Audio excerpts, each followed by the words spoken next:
నమస్తే. West Africa మాలి అక్కడ ఉన్నటువంటి డైమండ్ సిమెంట్ ఫ్యాక్టరీలో ముగ్గురు భారతీయుల్ని ఆల్ ఖైదా అనుబంధ సంస్థ టెర్రరిస్టులు అక్కడ అటాక్ చేసి వాళ్ళ ముగ్గురిని బందీలుగా తీసుకెళ్లారు హాస్టేజెస్ గా. ఇప్పటి వరకైతే టెర్రరిస్టులు ఎటువంటి డిమాండ్స్ చేయలేదు.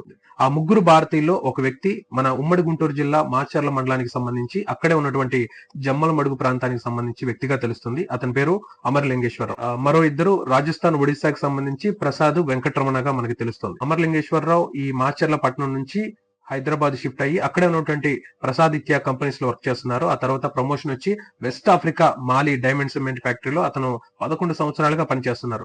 ఈ ప్రసాదిత్య కంపెనీస్ మల్టిపుల్ కంట్రీస్ లో ఉన్నాయి. హైదరాబాద్ అమీర్పేటలో ఉన్నటువంటి సారథి స్టూడియోస్ దానికి సంబంధించి ఓనర్ ఈ ప్రసాదిత్య.